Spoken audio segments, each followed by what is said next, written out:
Hi friends, இன்றைக்கி நம்ம ஒரு மணி சேவிங் டிப்ஸ் தான் பார்க்க போகிறோம். ஸோ அதில் வந்து 50 ருபீஸ் தான் நம்ம எடுத்து வைக்க போகிறோம். ஸோ இது வந்து டெய்லி எடுத்து வைக்கிற மாதிரி இருக்கும்.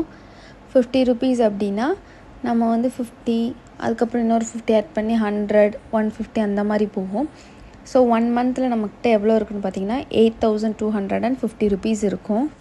இதில் வந்து மினிமம் அமௌண்ட் 50 ருபீஸ்லேருந்து மேக்ஸிமம் நம்ம சேர்க்க போகிற அமௌண்ட் வந்து 500 தான்.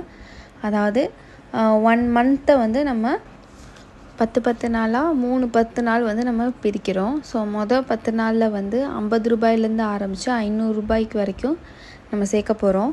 ஸோ இது வந்து ஒவ்வொரு நாளும் இப்போ 1ஆந்தேதி 50 ரூபானா 2ஆந்தேதி 100 ரூபா, அப்புறம் 150 ரூபான்னு சொல்லிட்டு இந்த மாதிரி நம்ம சேர்த்தோன்னா 10 நாள் கழிச்சு 2750 ரூபா இருக்கும். அதே மாதிரி 2வது 10 நாள் இதே மாதிரி சேர்த்தோன்னா 2750 ரூபா வந்துடும். அதுக்கப்புறம் 3வது 10 நாள் அப்போயும் நம்மள்ட்ட வந்து எவ்வளோ இருக்குன்னா 2750 ரூபா நம்ம சேர்த்துருவோம். ஸோ இந்த 10 நாள் சேர்க்குறத வந்து லாஸ்ட்டாக நமக்கு எவ்வளோ சேரும்னா 8850 ரூபா வந்து நம்ம கையில் இருக்கும். ஸோ ஹவுஸ் ஒய்ஃப்க்கு இது ரொம்ப ஈஸியாக இருக்கும். கொஞ்சம் சிக்கனம் பிடிச்சி இந்த மாதிரி சேர்த்தோம் அப்படின்னா இந்த 8250 ரூபா வந்து நம்ம சேர்த்துடலாம்.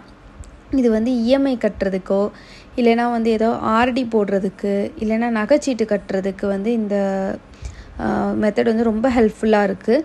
நான் வந்து இஎம்ஐ கட்டுறதுக்காக இந்த மெத்தடை ஃபாலோ பண்ணுறேன். ஸோ இதில் வந்து நான் 9 நாள் சேர்த்துட்டேன். ஸோ நீங்களும் இந்த மாதிரி ட்ரை பண்ணுங்கள். பிடிச்சிருந்தால் லைக் பண்ணுங்கள், ஷேர் பண்ணுங்கள், சப்ஸ்கிரைப் பண்ணுங்கள். தேங்க்யூ.